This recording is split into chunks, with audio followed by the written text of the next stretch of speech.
Cell phones? Cell phones on mute.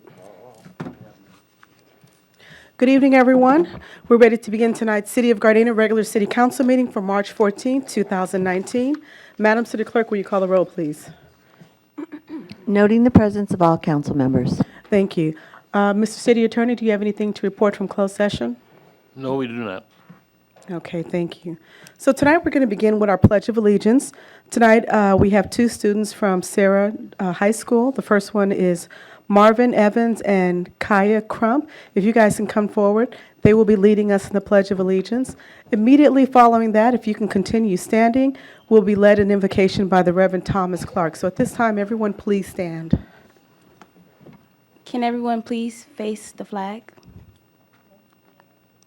I pledge allegiance to the flag of the United States of America and to the republic for which it stands, one nation, under God, indivisible, with liberty and justice for all.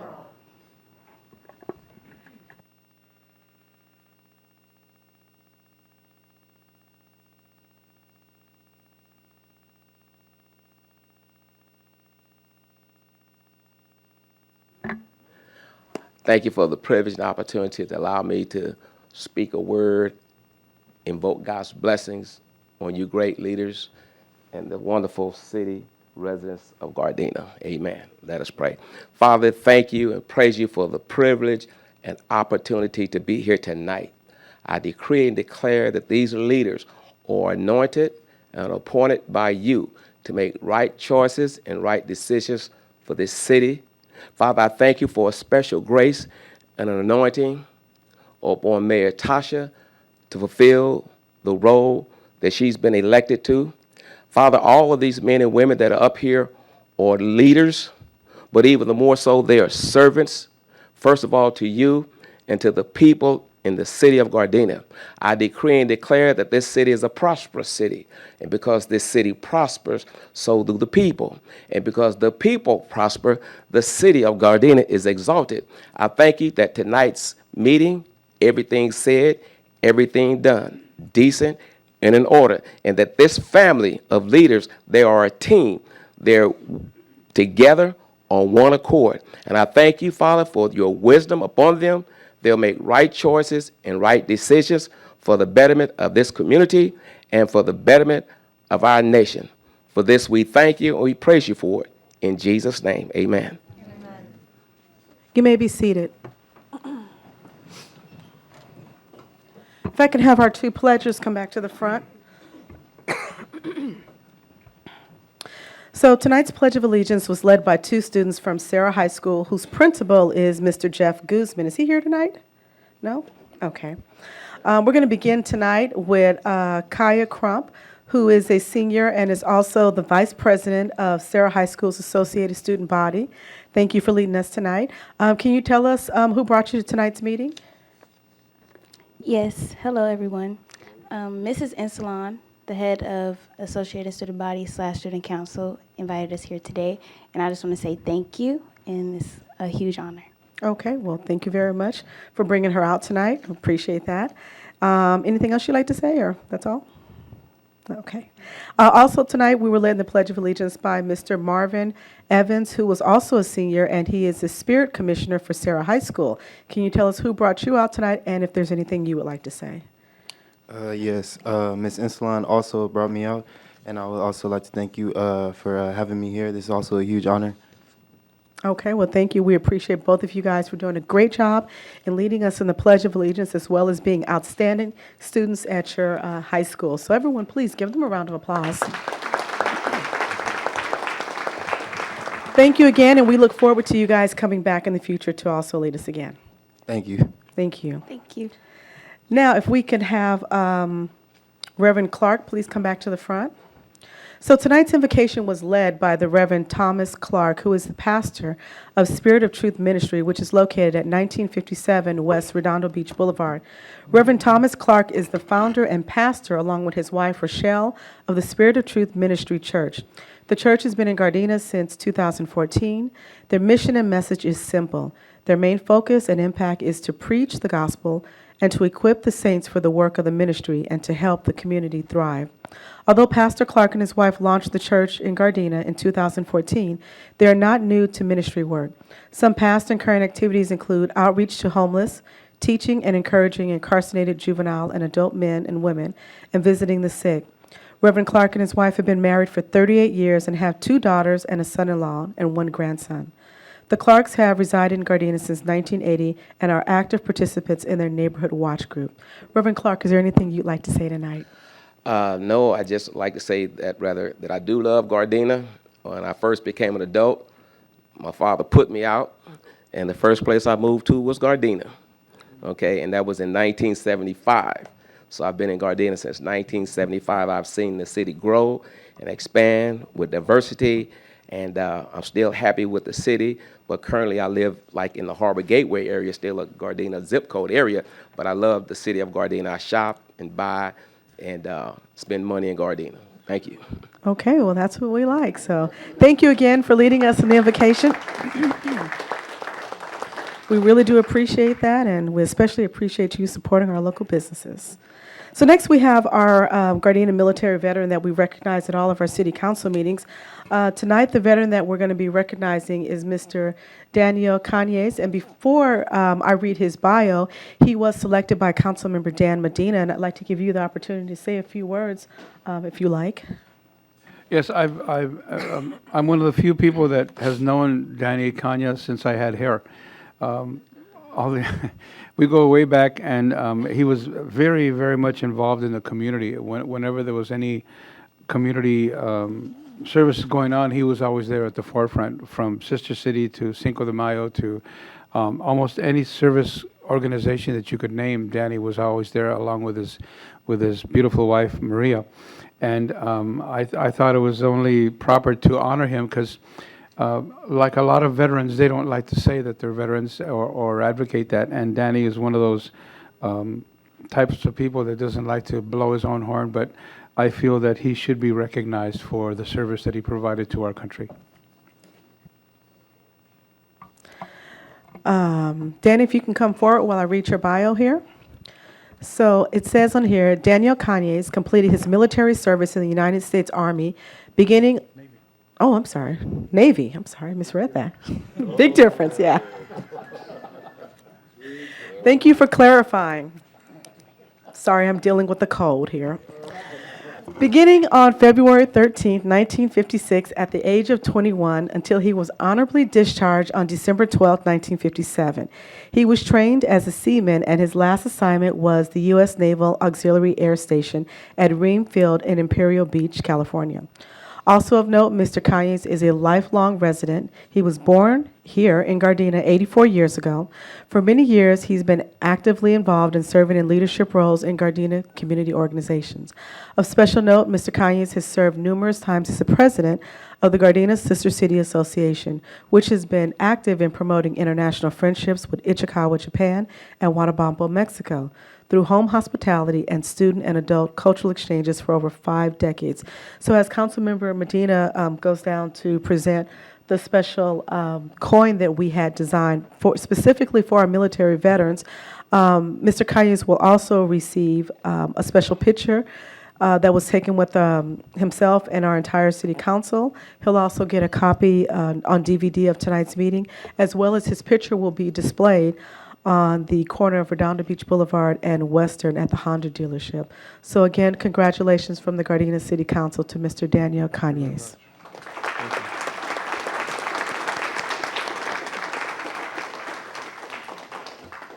Mr. Canyes, would you like to say anything? A few words, if I don't stumble too much. But I'd like to thank the City Council and Dan Medina especially. And I'd like to present real quick, like my family, if I remember the names. I got my wife, Maria, and my granddaughter, and my 2 sons, John and Jimmy, Leslie, my daughter-in-law, and Stephen. Friends from, I hate to say this, but the Senior Citizen Club that I belong to, the Will Hall Club. There's Pete and Linda, Danny, and I knew I'd forget somebody, but anyway, and our good friend Betty. I don't know if I introduced my daughter, Linda, and thank you very much. Thank you.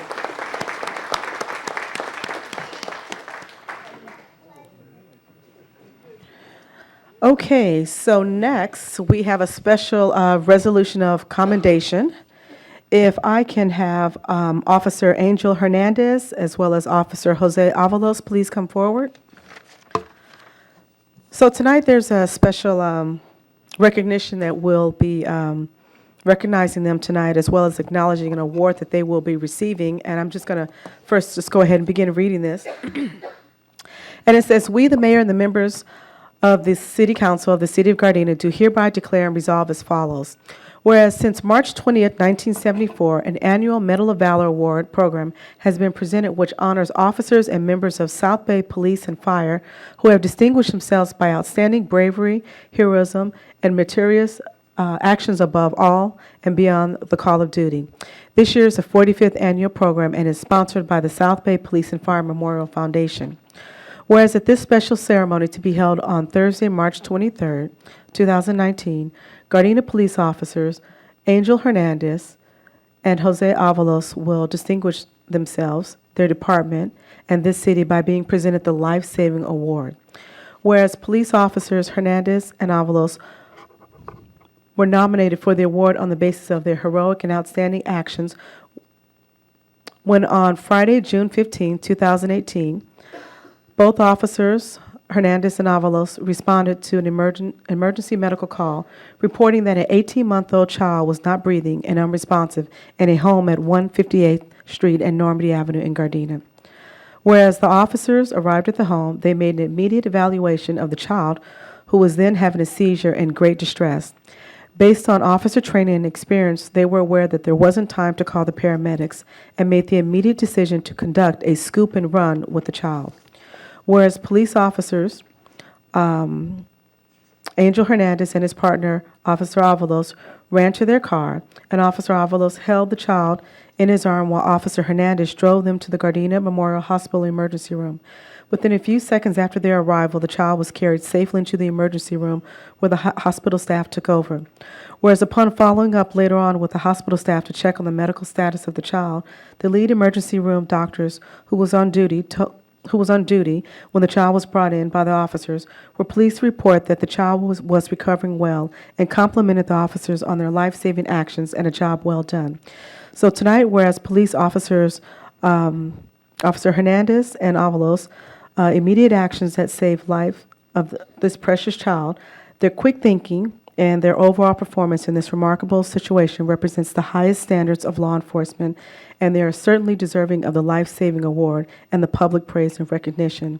So the City Council of the City of Gardenia, California, would like to give an official commendation and appreciation for the exemplary and above and beyond life-saving service to the officers that were mentioned tonight, Officer Angel Hernandez and Officer Jose Avalos. And on behalf of the city and its officials, employees, and citizenry, together we congratulate them and the honor that they're going to be bestowed with the Life-Saving Award that will be given to them on May 23rd, 2019. Congratulations.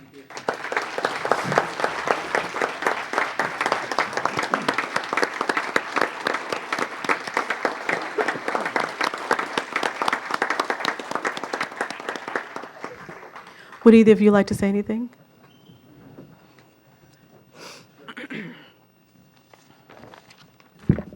Thanks. I want to thank City Council for this recognition. Very honored and humbled in receiving this award. But we're in a profession where we love what we do, and our number one goal is to go out and help the community as best as we can. And helping kids is a big priority too in our profession, and we enjoy our job. Thanks to the other officers. Without them, we wouldn't be able to do what we do. It's the team effort and the support that we give each other. I want to also thank our executive staff. They have great leadership, and thank you for this award. Appreciate it. Okay, thank you again.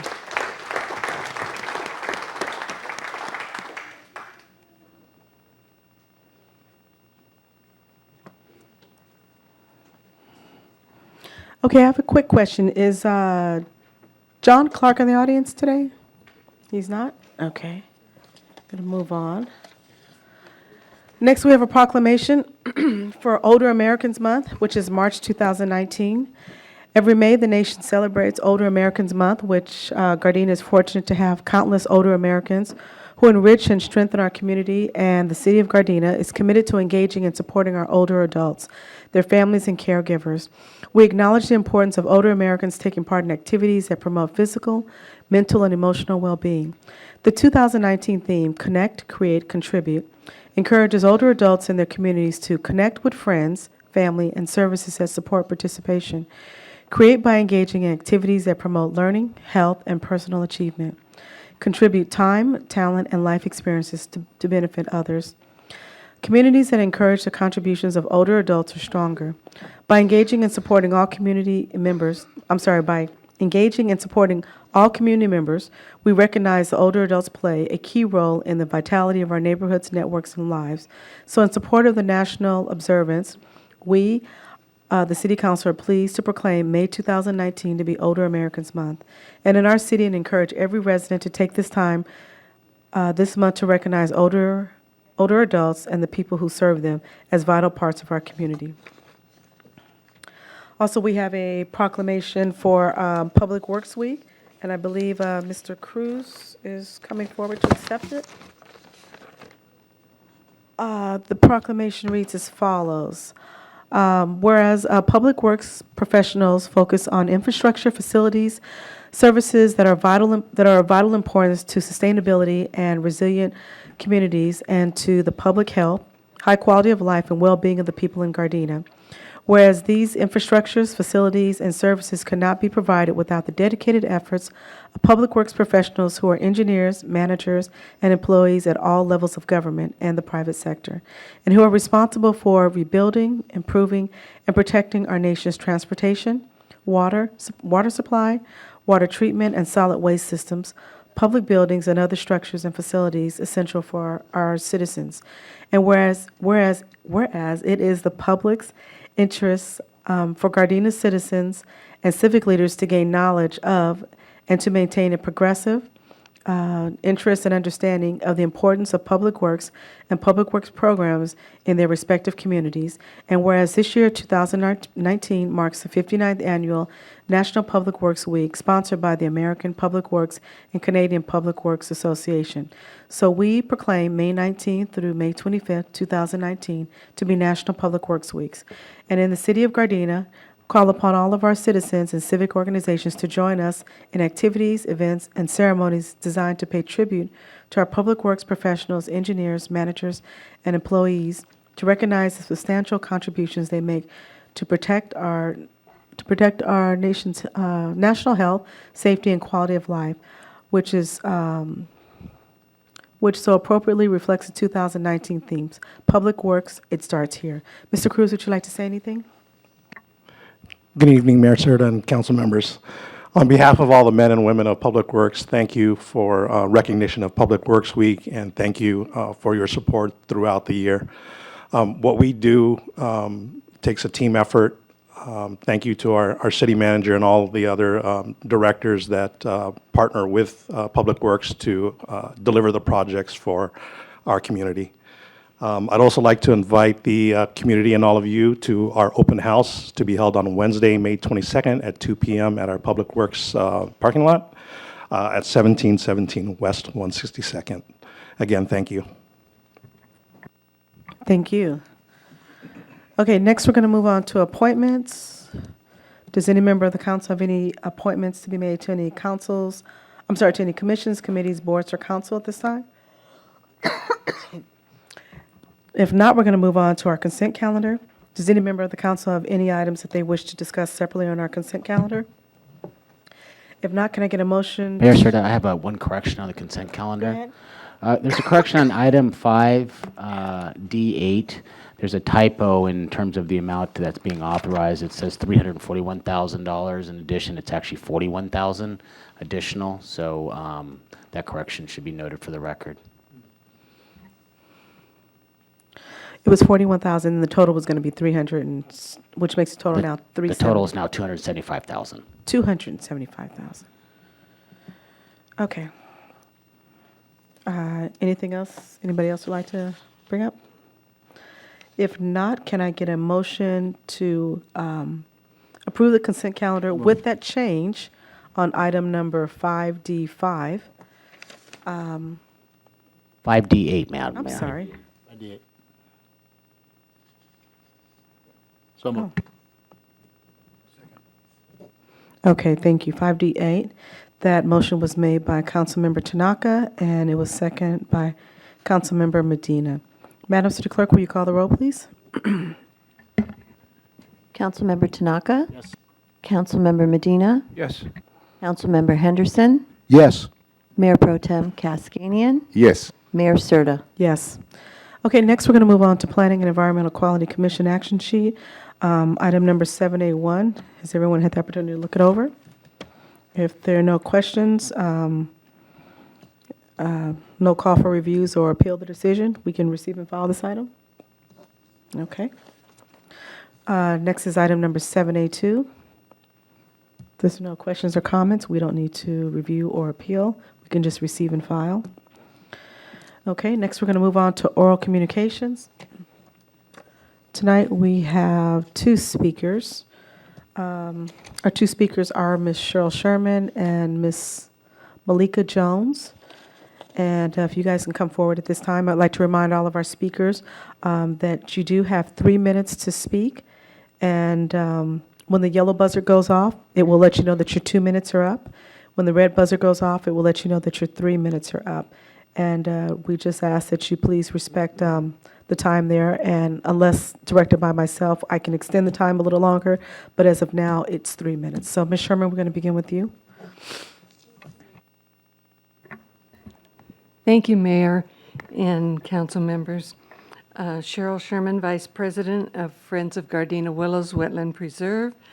And I'd like to talk about this evening the activities coming up at the preserve on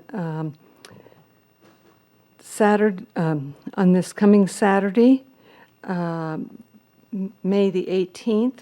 We have our Restoration Workday, which is from 8 to 11 a.m. And we have lots of things planned. So I hope that we have lots of hands to help us. If you're contemplating, I can guarantee you a lot of fun. We have fun, we have safety, and we have learning. So those are our three items that we focus on at the preserve during our work days.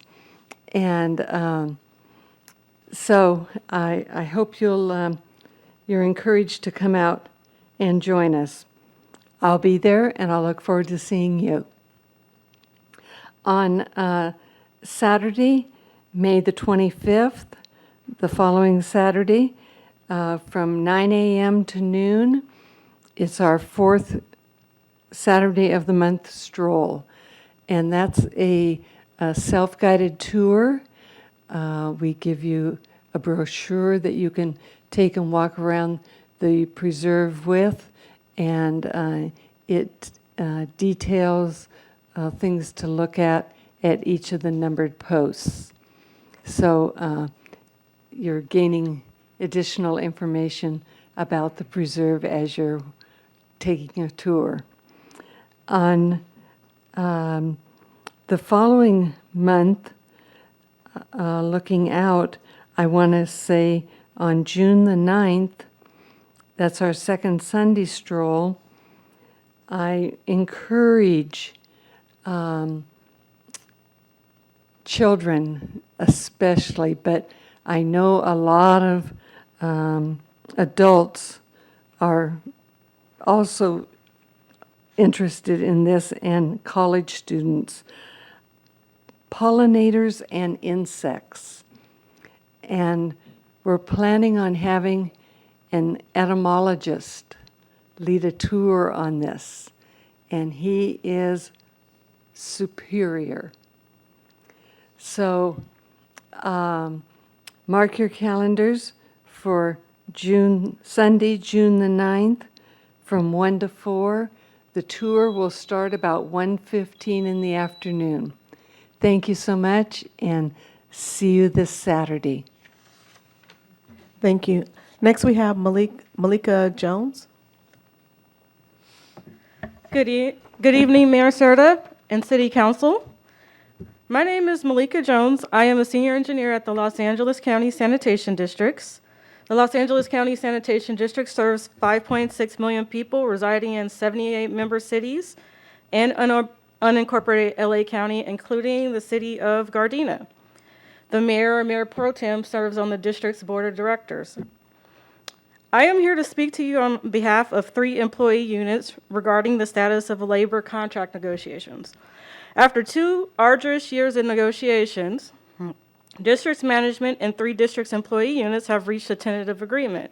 This agreement includes modest cost of living adjustments and employee contribution to CalPERS.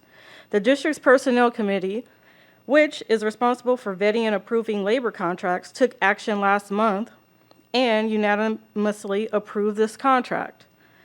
This means that the contract was approved by numerous fiscally conservative directors on our board. The contract will now be brought to the district's collective committee for final approval on May 22nd.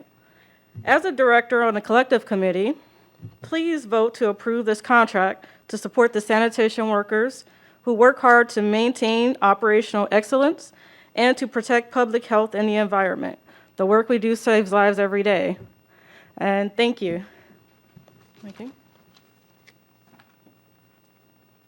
Okay, thank you. Okay, next we're going to move on to item number 8A1. Mr. City Manager. Mayor Serta, members of the City Council, agenda number 8A1 is the award contract for the Nakaoka Center Audiovisual Improvement Project to Vector USA. I know this has been a long time in the waiting, but we finally got it done. An assessment of the Nakaoka Center identified the need for an updated audiovisual system since the facility is heavily utilized for community activities. The city released an RFP and received 3 bids. The lowest and most comprehensive bid was received from Vector Resources, Inc., DBA doing business as Vector USA. Vector USA holds all the required licenses and will self-perform 100% of the work on this project. Vector USA has been successful in providing equipment, labor, design, installation, and management of audiovisual projects at many state, local, and federal agencies throughout Southern California. The city will have full support of Vector USA's 300 field technicians, engineers, warehousing, fleet services, and office staff to support our audiovisual project. Upon award of the contract, lead time for the staff for the start of the project is approximately 4 to 6 weeks, and the proposal has been reviewed by IT staff to verify that the proposed equipment is optimal for the specified system upgrades. The fiscal impact is $78,210.30, which will be paid for by Park and Lieu fees. What is required by the City Council is to award this long overdue contract. Thank you. Are there any questions or comments? I think everybody's ready to approve this here. All right, can I get a motion to? So moved. Okay. Is there a second? What I was going to say was to award the contract to Vector USA. So the motion was made by Councilmember Medina and seconded by Councilmember Cascanian. Madam City Clerk, will you call the roll, please? Councilmember Medina, Yes. Mayor Pro Tem Cascanian, Yes. Councilmember Tanaka, Councilmember Henderson, Yes. and Mayor Serta. Yes. Okay. Next, we're going to move on to item number 8B1. Mr. City Manager. Mayor Serta, item 8F1? 8B1, the public hearing one? Oh, yes, sorry about that. That's okay.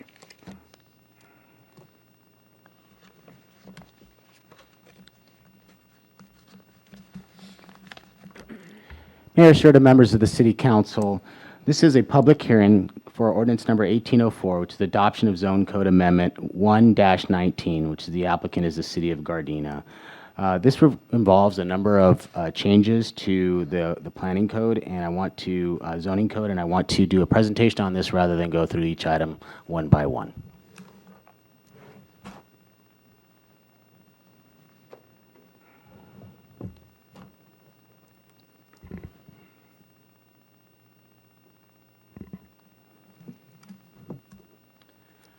So just to provide a little bit of background already. Staff and developers encountered several challenges in meeting development standards and minimum density requirements throughout the city, which really prompted us to look at our zoning regulations. Many of the times the City Council and the Planning Commission is faced with inconsistencies in our zoning code, which this will have an effect on.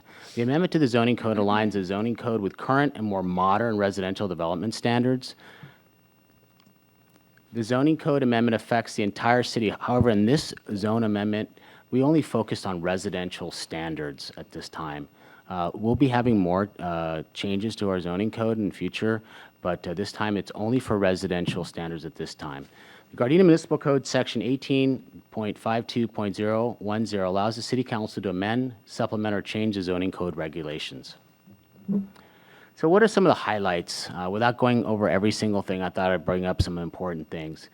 Definitions. We'll remove some obsolete terms like, for example, accessory living quarters. A lot of times we refer to them now as accessory dwelling units like ADUs. There's freeways mentioned in our city. Although we are the freeway city, we don't have any freeways in our roadways. And there's just a bunch of other older terms that are no longer contemporary with the zoning code. It also includes new terms, though, like, for example, cluster development. It really defines density differently and defines open space differently than our current zoning code, which was outdated in that area. So a cluster development would be something like the one you just recently approved, the KB project off of Vermont. That'd be a cluster development, for example. And it amends other terms throughout the zoning code that are just outdated.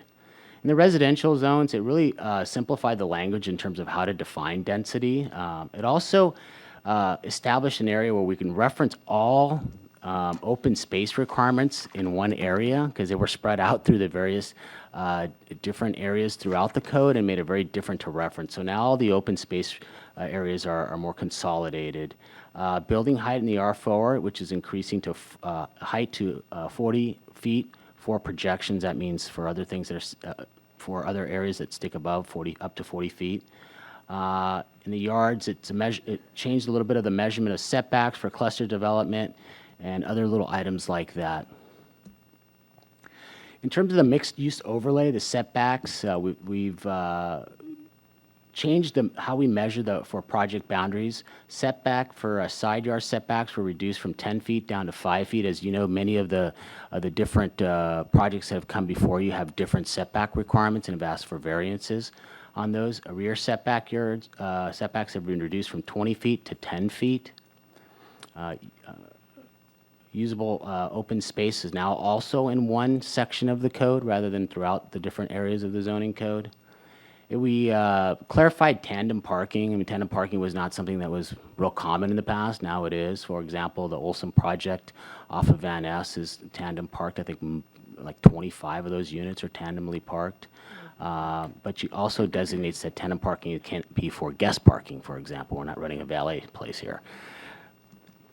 Some additional changes provides cross-referencing to open spaces, cleans up landscape regulations for parking areas, new landscape section created that applies to all developments. Once again, I mentioned tandem parking in certain zones, for example, ADUs, allows front yard fences and walls in cluster developments that can go up to 5 feet. Currently, it's up to 3 feet, for example. And once again, the KB home one, if you remember, those yards were facing Vermont. They have higher walls than that, and that would happen to be a variance in that area.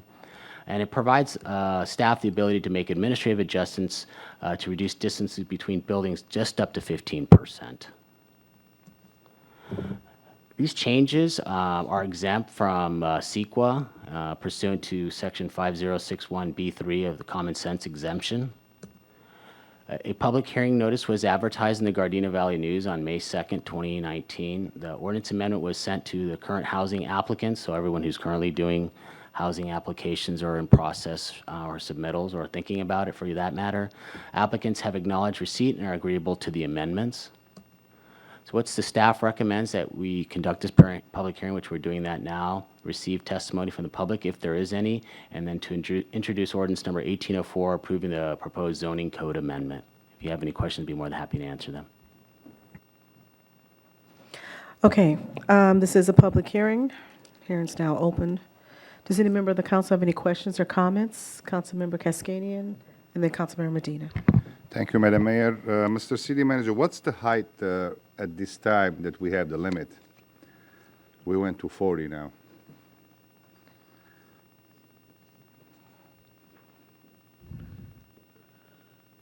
It's currently 35 feet we're talking about for projections. So let's say that the roof, the top of the roof, or if there's any other material that goes above, can be, let's say, to block roof air conditioning, those kind of things. So 35 feet at this time will allow only 3 stories high, right? Maximum? Yes, Given or take, approximately. right? So will 40 will make it to 4-story? I mean, is that? No, we're talking about for projections only. So as I mentioned, there's different things that on a side of a building, for example, as I mentioned, coverings, those kind of things, drainage, pitches of the roof, any other treatments they put on the building itself that projects above 35 feet, but not living space or usable space. Perfect. Thank you very much. Okay, Councilmember Medina? So all homeowners receive this notice, or just some of them, or? So we're talking about people who are applying for new building permits or who are thinking about new developments who are contacted. Thank you. Any other questions? Okay, I had one. I'm sorry, so this is only new development, so this wouldn't be like an existing home that, the regular single-family home area where, I'm sorry, my question was in regards to fences. You mentioned going from 3-foot to a 5-foot fence. So this wouldn't be like an existing single-family area home that wanted to put a 5-foot fence up high. Would that apply to them, or is this only new development? For that particular one, it had to deal with cluster developments. If you look at the language in the changes to the zoning code, it was specific to cluster developments. Cluster developments. Okay, got it. The best example is one we just had here a couple weeks ago with the KB project. Got it. Any other questions, comments? Okay, Madam City Clerk, were there any requests to speak on this item? No, there were not. Okay. So we're going to go ahead and close the hearing at this time, and I'm going to ask, is there a member of the council who will introduce ordinance number 1804? Go ahead. Okay. This was introduced by Councilmember Tanaka. Okay, we're going Mayor, to. if I could just add a couple things. Go ahead. The zoning code there's a lot that needs to be changed, and we're working at it in slow bites at it. This is a really good first attempt to take a look at the issues with our residential zoning, and more will be coming forward to the city council. As as we evolve and different, more modern uses of space occur, our code needs to stay fresh so that we're in line with what the current standards are. Right. Okay, thank you. Next, we're going to move on to item number 8F1. Mr. City Manager. Now it's time for this one. Item 8F1 is authorization to purchase 2 new vehicles from DCH Gardenia Honda in the amount of $57,552.26.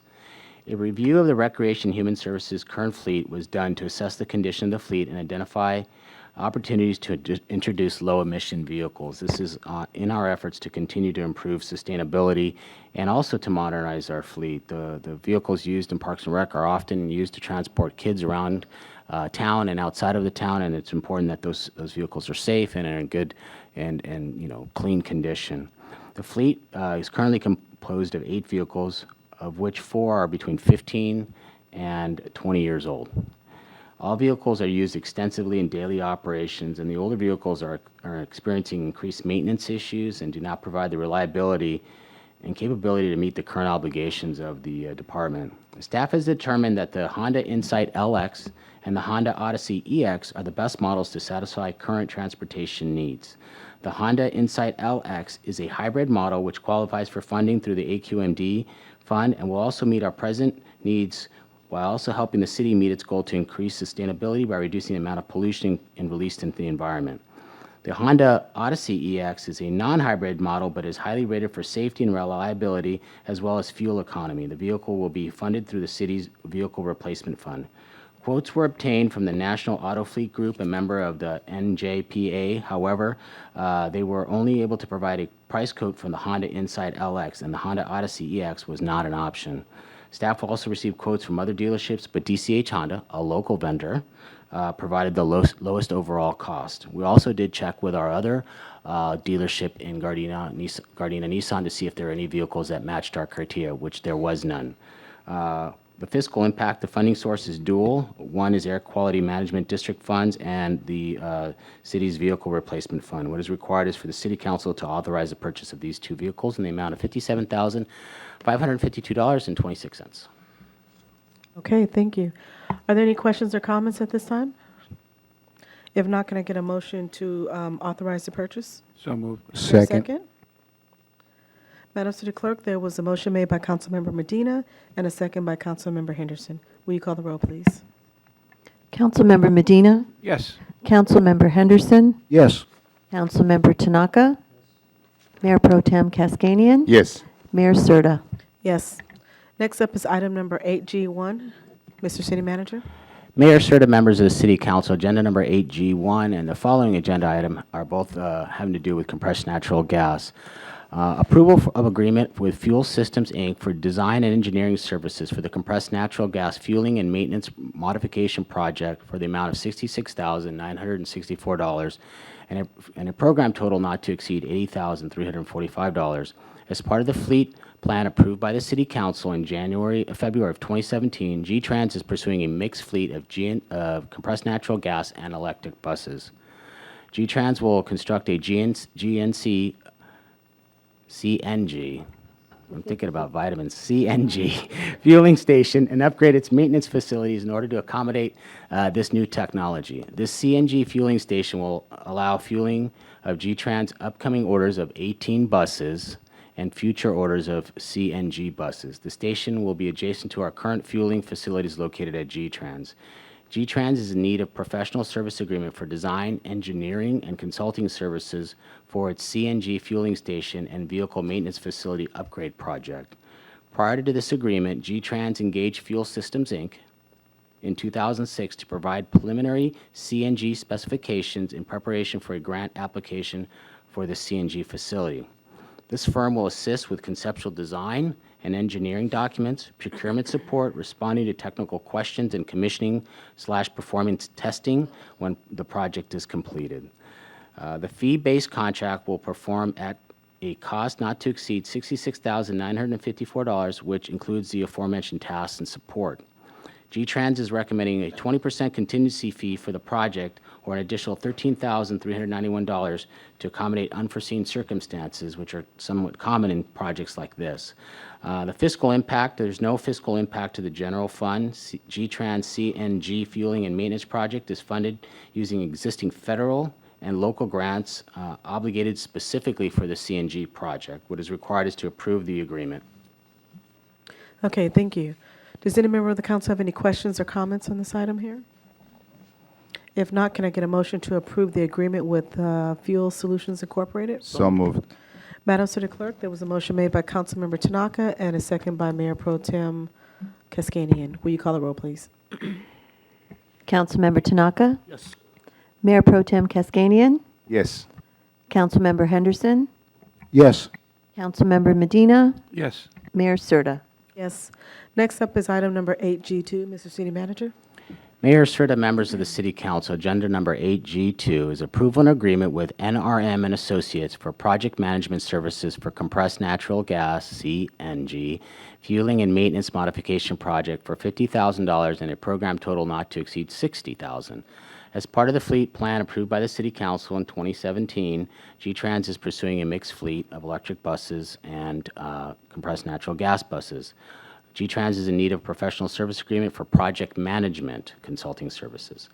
NRM and Associates will serve as the overall project manager for the project, and the project manager will be involved in all aspects of the project, including assisting G-Trans staff in day-to-day management of the project, including the development of the scope of work for the design build of the project to coordinate with the utilities and other stakeholders involved. NRM and Associates has experience working through unique circumstances presented by transit municipal fund related projects. NRM and Associates has successfully worked with G-Trans in a project management capacity for the installation of a maintenance management system and the installation of surveillance cameras on its buses. The contract will be performed on time and on materials basis at a cost not to exceed $50,000, which includes project management, procurement assistance throughout the project.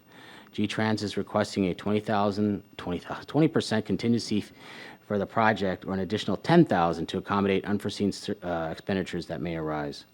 There is no general fund impact. G-Trans CNG fueling and maintenance project is once again funded using existing federal and local grants obligated specifically for the CNG project. What's required is to approve the agreement. Okay, thank you. Any questions or comments? Okay, if not, can I get a motion to approve the agreement with NRM and Associates? So moved. Is there a second? Second. Madam City Clerk, there was a motion made by Councilmember Henderson and a second by Mayor Pro Tem Kaskanian. Will you call the roll, please? Councilmember Henderson, Yes. Mayor Pro Tem Kaskanian, Yes. Councilmember Medina, Yes. Councilmember Tanaka, Mayor Serta. Yes. Okay, next we're going to move on to council directives. Does any member of the council have any directives at this time? Councilmember Henderson? I got a question and a directive later. Mr. City Manager, in regards to the property on El Segundo and Crenshaw, I know we gave the property owner behind Shell. We gave the property owner a couple Fridays ago to kind of remediate and self-medicate. Where have we left off on that issue? But Ms. Santine answered that question in that she's been on top of that project. Okay, good. So they are working on removing the vehicles. They actually had a property manager tenant issue, but they were given access and they should start removing the vehicles. If they don't or they fail to, there's a conference tomorrow, day after tomorrow, that's going to address the issues with our city attorney. Thank you. And my other item is something I would like if I could get a second to consider. I was doing some research in regards to vacant commercial lot fees. I noticed the city of Oakland, the city of San Francisco, and the city of New York, and the city of Long Beach are considering possible commercial vacant lot fees for owners and everything like that. And I would like to see if we could get some research on that to see if it's feasible in our city as well, if I could get a second for that. I'll second that. Okay, that's a good one. That's all I have, Madam Mayor. Okay. Can I just ask a question on top of what Councilmember Henderson asked about that lot there? Does that only, the violations there, does that only pertain to the junk that's there? Does that also pertain to the person who's living in there? Because I'm understanding that there are people living in there now? 2 people living in there? Is that violation? We weren't aware of people living in there, but we certainly know they're not allowed to live there. It's similar to the situation of the hospital property that's on Marine Avenue. We've had to take on enforcement action there in the past when there was a motorhome and people living there as well. It's not zoned as a mobile home park or anything like that, so people can't be living on that property. The owner of the property informed us that he was out of the country for a period of time, which was part of the disconnect with us being able to reach him. We weren't able to validate that, but nonetheless, he's back and he's had an office conference, and if not, we will be moving towards administrative citations on the issue. Okay. Now, also about people living there, can we just? We'll check into that again. Okay, This is our first time we've heard that people are living there. We were just told about the stored vehicles and other debris and trash there. Okay, yeah, we've just had 1 or 2 reports of people. It was mentioned to us about somebody living in there. Yeah. Okay, we'll follow Okay. up on that. All right, thank you. Any more directions at this time? Okay, if not, we're going to move on to the city manager's remarks regarding the directives and council items. So in your package, there's a memo regarding the oath of office guidelines. These are the established practices that we have for providing the oath of office, and at this time, we're only doing it to planning commissioners. If the city council wants to go in a different direction, please let us know. But at this point, that's the policy that we have established because there are many, commissioners, and so we have just left it with the planning commissioners. In addition, there's the formal report and memo regarding the crosswalk that was requested in the area of Western and 147th Street, so that's in there for your review. There's also a memo there about, and I hope I get this name right, futsal court proposal, which is a small soccer-type facility that can fit into the area about the size of, let's say, a tennis court. There's a memo in there describing the facility itself, what the requirements are, what the funding would look like to do that. They would support a lot of it not using city funds. We would have to provide the space. It is becoming more and more popular. And staff is inclined to want to put one in our community. So we would certainly want to hear from our elected officials on what they think about that and where the best place to put one is. Tentatively speaking, one of the areas that we've identified has been Freeman Park, in that it has a tennis court that sits in an ideal location, and it's only one court in this particular park. So that's one area. So you have information on there, but if you have additional questions or you'd like to share your thoughts on that, please get a hold of me, and we'll note that for staff. In your flyer, in your package, there's also information about the Public Works Week celebration and Kids to the Park Day flyer. And then I'd have two small presentations I'd like to share with the City Council.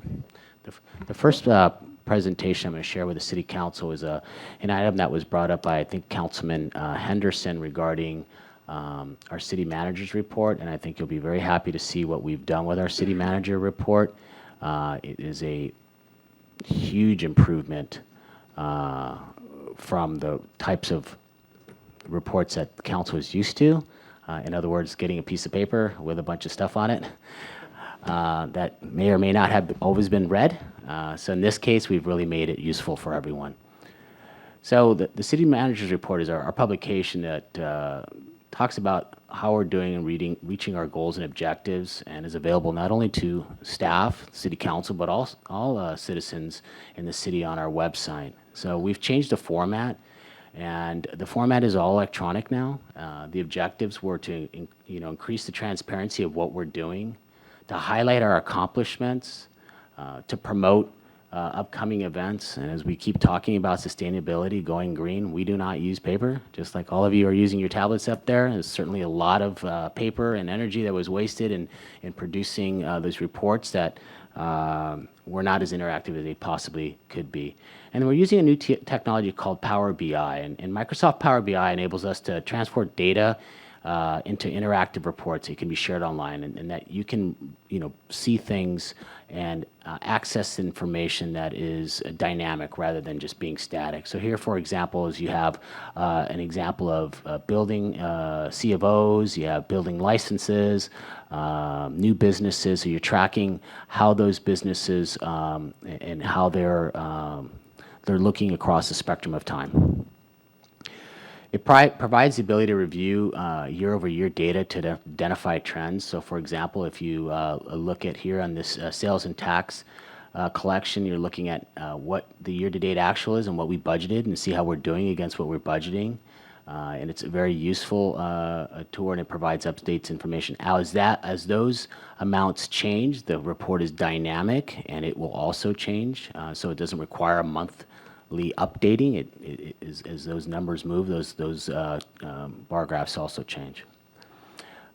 This is another way. It also provides all this information in a graphic format that makes it a lot easier to use. It also, these spreadsheets and other things are somewhat confusing to people, and they really don't understand. But looking at a chart like this, these graphs like this, is very easy for people to understand, and they can go through our monthly report and actually get the information they want to get, and that's useful to them. It also shows how well we're doing. So, for example, look at our Gardenia direct reports there on the bottom right. Talk about how many we're getting and what types of reports are very useful to the community. We also have a section in our monthly reports about notable events. Now we're including pictures and graphics and those kind of things. So these are some recent events with the police department. You know, has a synopsis of the notable event on the left. There's also, you know, let's say community engagement or other positive things. Pictures often tell the story much better than in written word.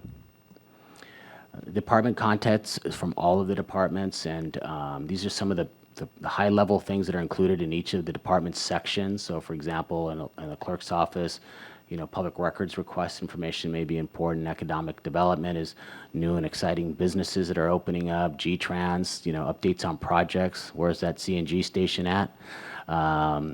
You know, recreation, human services, special events is really big. Community outreach services. What's the senior programs? Those kind of things. And to view the report is really easy. Click on the website, takes about 2 seconds and 2 clicks, and you're right there where it says City Manager, Strategic Plan, and Reports. You click on that, and all that information becomes available at your fingertips. So if anyone has any questions, we'd be more than happy to answer them. It's a huge move forward. Councilmember Henderson?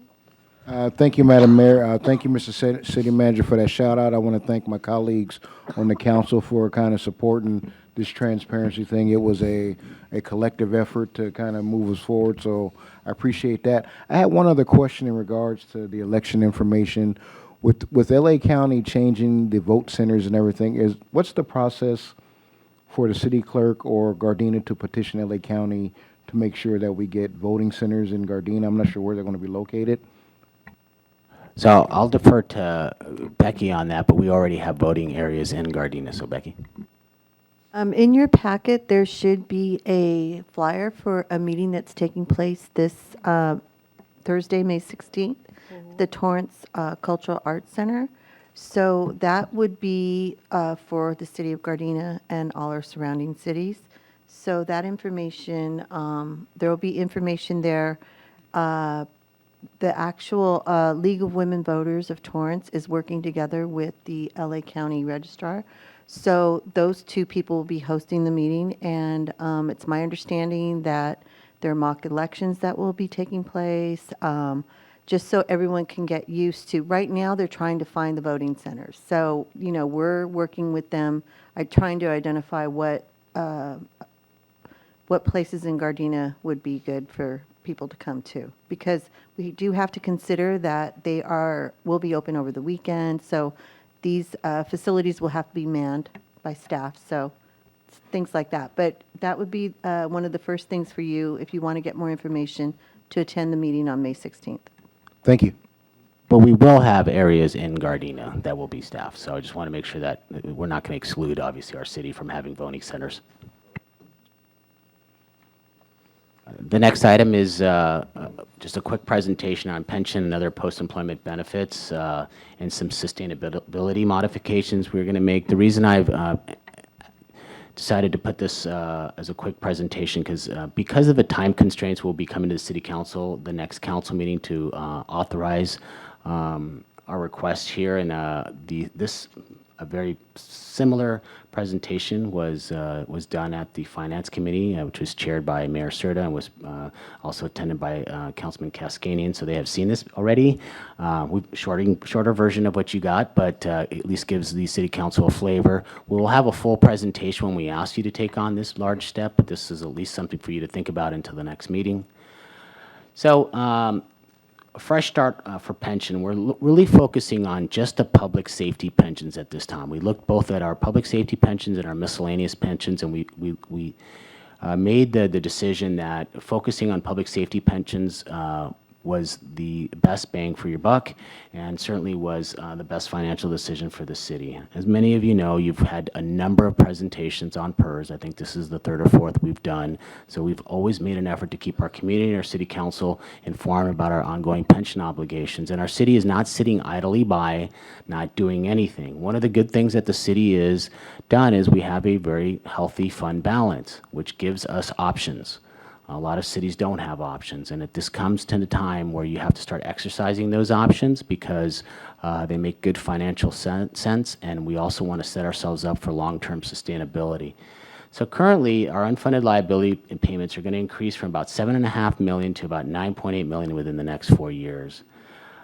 So we looked at a pay down of our unfunded liability using about $7 million in reserves, and we're going to reduce the amortization period, which is currently at 30 years, down to 20 years. Now, we could decide, you know, how many years you want to go, 19, 20, 21, those kind of things, but 20 was the sweet spot for us in terms of making the both financial sense. Even by using $7 million of our general fund reserve, I know that the first thing that as a city council you may think of, wow, that's a lot of money to take out of our general fund reserves. We were very, very cognizant of the fact that whether it be unofficially or officially, the 25% general fund reserve was something that the city council has been comfortable with for a long, long time. Even with taking $7 million out of our reserves and paying down our unfunded liability, we will still have a general fund balance that exceeds 25%. What will that do for us? Well, it'll save us about $9.25 million the first 10 years of payments, and it'll also save us $1.5 million in interest savings over the next 20 years. This by no means will be our last fresh restart. I mean, I'm hoping that as our financial situation is stable and things look good, that we will also reconsider doing other fresh restarts, whether it be on the miscellaneous side or even refreshing this public safety side as well. So just to kind of give you an idea of where we're getting the savings from, if you look at our current unfunded liability on the public safety side, it's $58 million and $685,000. By doing the fresh restart, that gets knocked down to $52,632,000, and then for fiscal years 1920, 21, 2021, 21, 22, and 22, 23, I mean, it goes out a little farther, but I just used 4 years, for example. You see those savings in our pension costs, which can be used to balance the budget in other areas, and we're also saving on that interest. And this is a good time to use a fresh restart. Other cities have done it in this region, although not many. Not many are in a good cash position to do this. And I think if you look at how we want to define ourselves in terms of being financially healthy, having a good, solid fund balance is great, but there are other things that are equally important, and that is ensuring that we're taking care of and drawing down on that unfunded liability, and also looking at another thing I'm going to mention next, are other post-employment benefits. So there's a small, tiny amount of unfunded liability in PEPRA, and those are newer employees. But even then, I think it was 2013 when PEPRA became effective. I could be wrong, but it's around that area. Even from then, we've established some unfunded liability in PEPRA, and it's kind of a really easy, low-hanging fruit to pay off that $60,000 compared to the $58 million of unfunded liability on the classics, is to ask the city council to authorize the $60,000 to pay off our unfunded liability on PEPRA, which will ultimately save $38,000 in the long run. And then there's the other post-employment benefits. The general fund has unfunded OPEB liability is about $60 million. The only 115 trust that we have in place for other post-employment benefits is in G-Trans, because they operate as an enterprise fund, and we have started to fund a 115 trust for them. But fiscal year 1920, our payments is about $2.5 million for 175 retirees. And we, like most cities for OPEB, are on a pay-as-you-go plan. We think we could do a little bit better. The city wants to establish a 115 trust of $150,000, and I know that doesn't seem like a lot, but it's a start. We're also in negotiations with our 3 bargaining units, and we're trying to get them to understand how important it is to get a handle on this other post-employment benefit liability, and we plan on making continuous investments in this OPEB trust. And it's something that the city has never done, and this is just a start. It's kind of like to open the account, and we're going to take and bring on a longer-term plan on how to more strategically fund it. So with those items, what we're recommending is $7 million in general fund reserves towards pension stabilization fund. We want to hold back about $1 million of it. So we're actually going to use $6 million of it. The other $1 million we're going to hold in reserve for another fresh restart after we get our full PERS numbers. But we do have to make this $6 million payment before the end of the fiscal year, which means I'm going to ask the City Council authorize the full $7 million now, and we will pay $6 million to PERS right away. And then also authorize the payoff of the unfunded liability for PEPRA, and authorize a $150,000 transfer to the 115 trust. We are on a pathway to becoming not just having a good fund balance, but becoming holistically stronger financially, and that is dealing with having a reserve, dealing with our unfunded pension liabilities, and dealing with our other post-employment benefits. We're stronger having those things handled than just having that money in a general fund reserve. So with that, you'll see that a very similar presentation will be coming back to the City Council for the final authorization to make those financial decisions. And we will be, because of the amounts that we're transferring, et cetera, even though we're in a 2-year budget cycle, we will be bringing back a budget amendment to the City Council for its consideration. And anybody has any questions, I'd be more than happy to answer them. Any questions, comments? Councilmember? So this plan actually works out way better for us, so that we don't become in a position, from what I heard Torrance is in right now, under their unfunded, their reserves are getting kind of depleted because of that, because they didn't plan. Many cities throughout California are facing, challenges on pension obligations because there's a couple different things. One of them obviously is there's a lowering of the discount rate. That's one. The second thing is that, people are living longer, and, that's changing the formula a little bit, and it's having an impact on that. So, the change in the discount rate is difficult. We don't control that. But that was a substantial hit for most cities and other special districts that are in PERS. That's where you see the ratcheting up of the increased pension payments, as I mentioned, in those years. That's a direct result of the discount rate drop. Now, PERS did its best to smooth that, so they didn't give it to us all at once. They smoothed it over 5 years, which helped some cities, just be prepared for that. Torrance is a much bigger city, so their pension obligation is obviously much greater than ours. Any other questions, comments? Councilmember Henderson?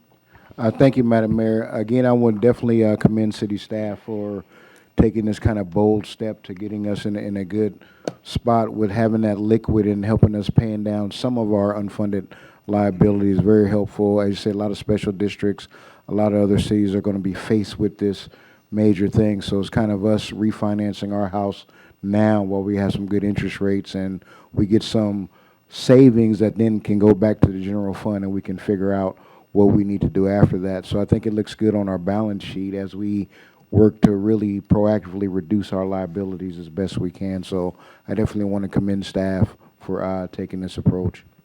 And Madam Mayor and City Council, I just want to thank, department directors, city staff, definitely the folks in finance and admin services who helped not only do these projections, come up with these great ideas, but also on the previous presentation on our city manager's report. This is definitely a team effort. Everyone is fully engaged. We have discussions about these issues constantly, and I think everyone, including all of the rank and file people, understand that this is an important priority for our city and our long-term sustainability. Absolutely. So thank you again for that. Okay, so next we're going to move on to council remarks. We're going to begin tonight with Councilmember Medina. Thank you, Madam Mayor. Since our last council meeting, I had the privilege and honor of speaking to to Palos Verdes High School. We had 6 combat veterans that every year we go to Palos Verdes High, and the students actually have a format where they interview combat veterans from Vietnam, and I was very privileged to be one of them. And I thank Ron Jackson, who is in charge of the Veterans Affairs over there in that area. I also attended the Southern California Association of Governments in Palm Desert, and our band, the Electeds, got a chance to play. It's nothing but elected officials that play instruments. Jim Osborne from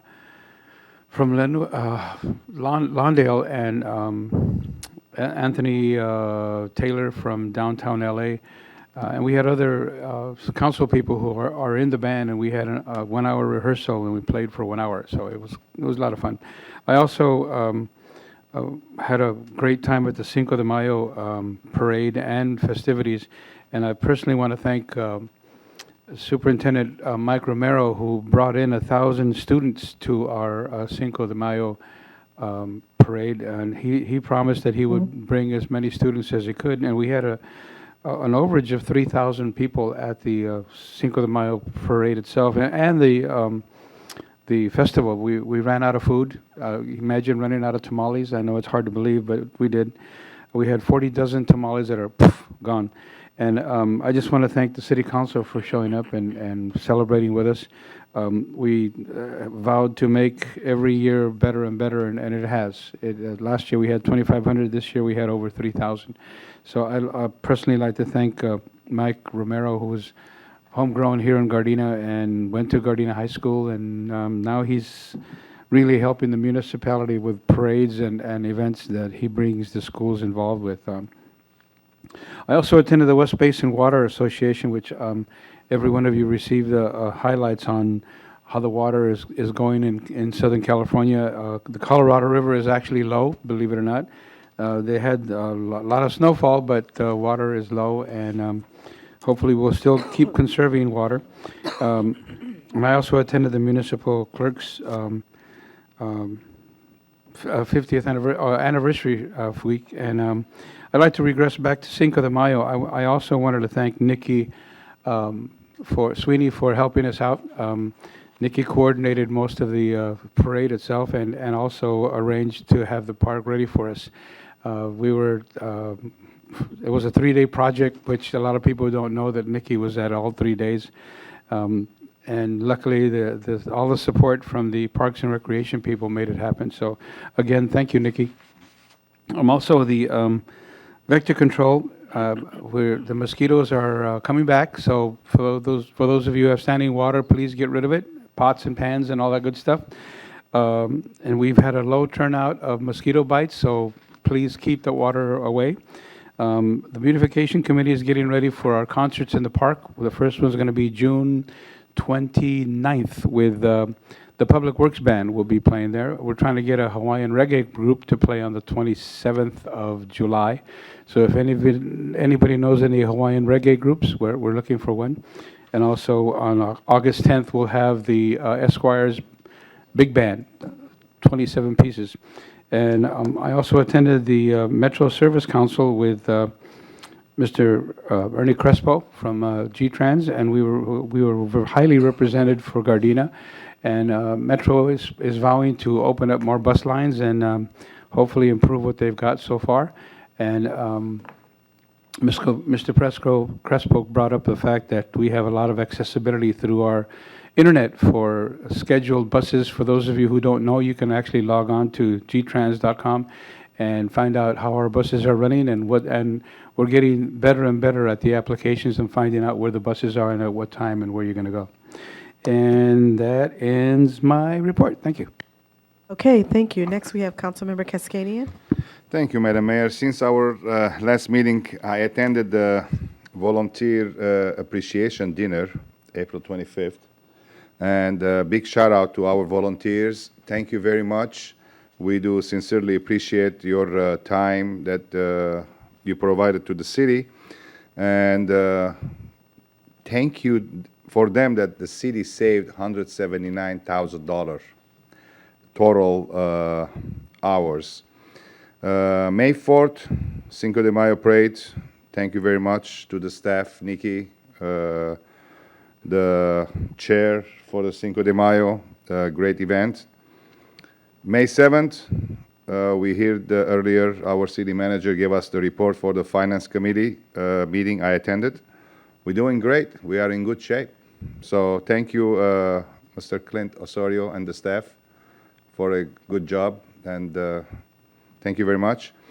I also, same day on May 7th, I was in a friendly meeting with the council member of Los Angeles and actually council president, Herb Wesson.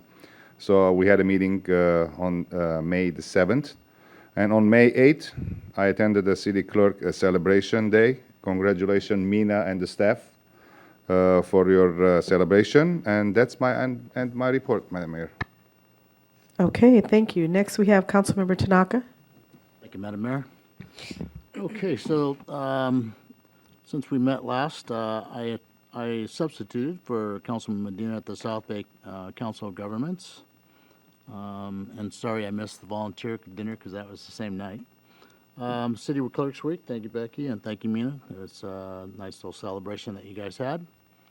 I attended the South County Labor Dan Foley Outstanding Labor Leader Award on Saturday, and Sergio Rascon was the recipient of that. That was a great celebration.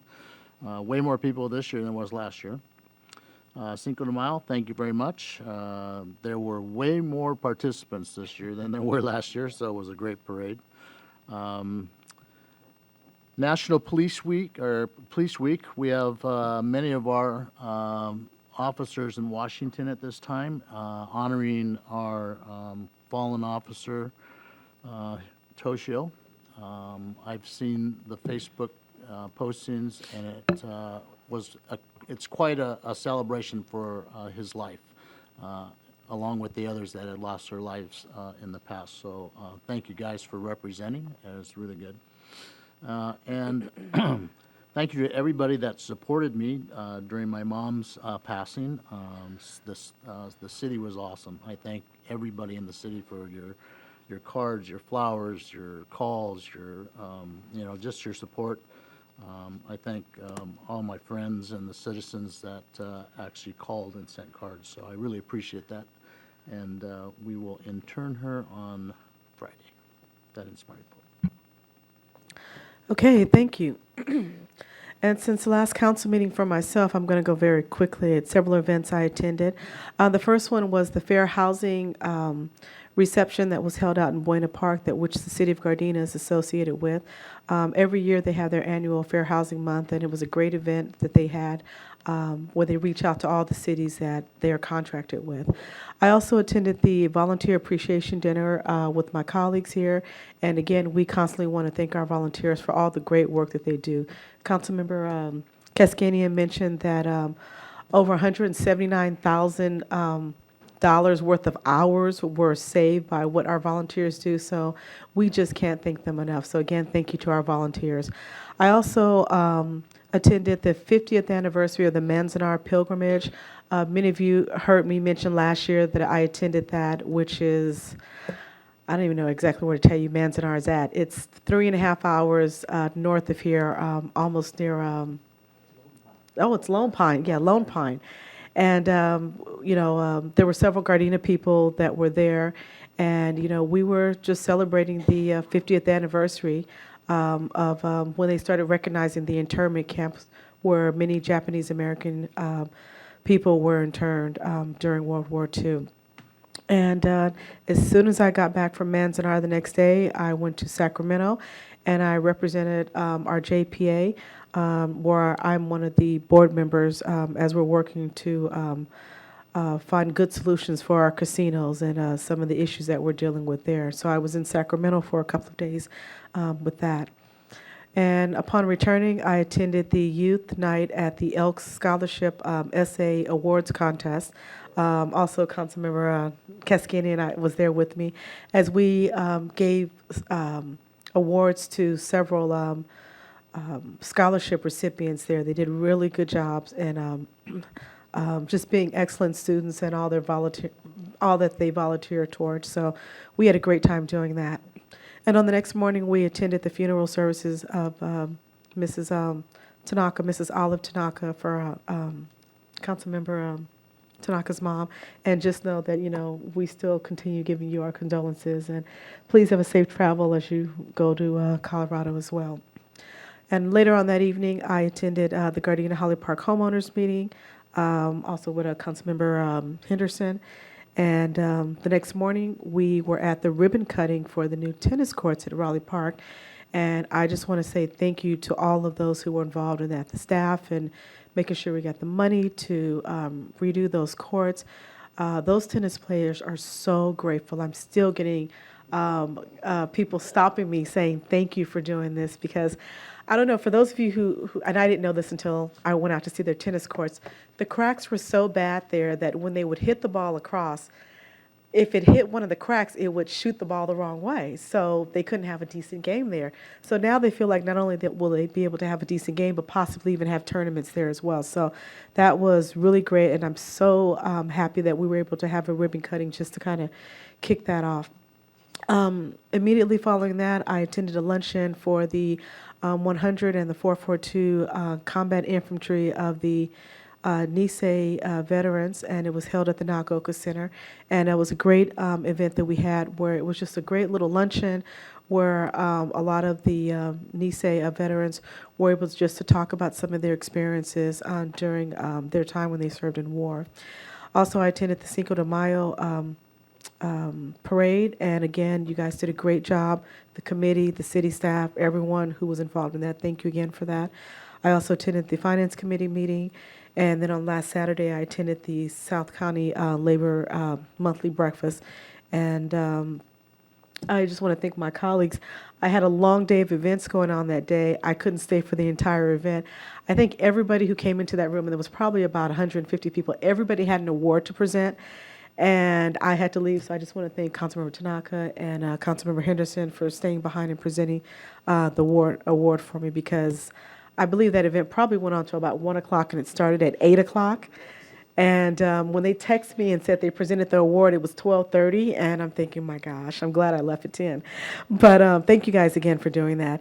And on that evening, I attended the 5th Annual Interfaith dinner event that was held between several different interfaith groups, the Pakistani government, the Sierra Leone government, and several organizations with LAPD, sheriff, and law enforcement agencies as they are promoting peace among various different ethnicities throughout our communities.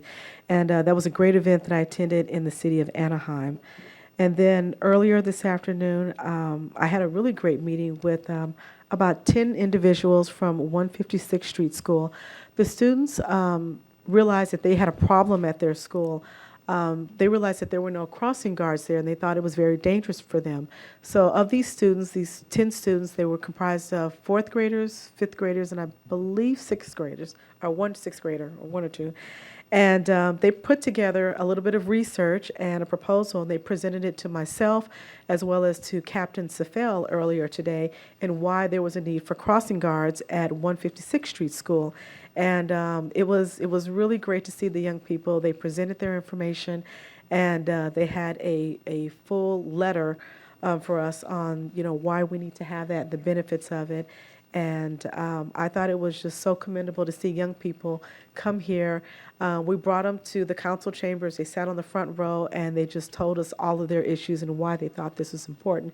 And I think because of that, that's something that maybe we as a city council should maybe just, we talked about it before about crossing guards, but maybe it might be something we need to look into to see if there's some kind of way that we can have some type of partnerships, whether it's parents volunteering, schools working with us, but just something, because it's one thing for the adults to see that there's a need, but it's another thing for the kids that young to see the importance of that as well. So I think it would be great if we could maybe look into that idea. And as a matter of fact, let me just make that my directive and, go from there. And that ends my report. Next, we're going to have Councilmember Henderson. I second the Madam Mayor. Thank you. Thank you. Thank you, Madam Mayor, because the hour is long. My report will be brief. One thing I do want to add, since we last met, I was a member of an emissary group. We went to Metro for our South Bay COG to understand if we could get our funding for our fiber project for the South Bay Council of Governments with Metro. So it was a positive meeting. It looks like that the South Bay COG will be receiving $4.4 million for us to start working on the fiber in our different communities. So it was really great to see that project from cradle to grave. Want to thank everybody for supporting us on that, as well as city staff being there. I think it was very helpful for our staff to see our council engaged in this project, and we were committed to this project to the end, so it was good. Since our last meeting, I was also at the Holly Park Homeowner Association, the tennis courts ribbon cutting. Everybody's so excited that we chose the USTA colors, so United States Tennis Association, so we can start having tournaments. And sitting there with staff, we came up with another idea, so we kind of got to flesh it out as we we do more and more things in Gardenia. The Cinco de Mayo parade was awesome. It was a trillion people out there.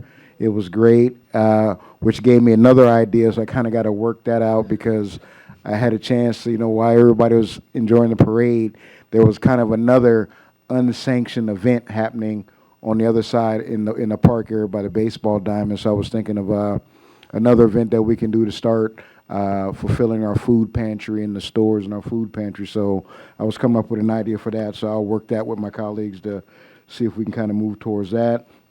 The South County Labor Breakfast happened Saturday. It went for 1 trillion hours, as the mayor said. So my colleague Rodney Tanaka and I, we stood in your stead and we hung in there. And we did our presentation to Sergio Rascon, who was a very good guy and everything, in support of all of us. Launa, Local 300 labor group, they're a really good group of folks. So that was great to see him get his roses while he's alive. And also after that day, I attended Gardenia High School's African American Family Day. That was really encouraging to see all these young scholars and their families and the talent and everything that's happening in Gardenia. There's a move throughout LAUSD to have more black student unions and to talk about positivity and scholarship and athletics and science and everything. So it was good to represent us there. Madam Mayor, so ends my report.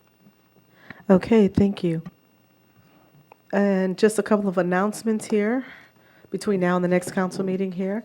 It was mentioned earlier today, but for those of you who are interested in what's going to be happening with the voting and the changes that will happen in 2020, there's a meeting in Torrance at the Torrance Cultural Arts Center, which is Thursday, May 16th from 7 to 9 p.m. And the address for the Torrance Cultural Arts Center is 3333 Civic Center Drive in Torrance. Also, on this coming Thursday, we have our Mental Health and Community Resource Fair, which will be Thursday, May 16th from 1 to 4 p.m., and that will be here on the City Hall lawn.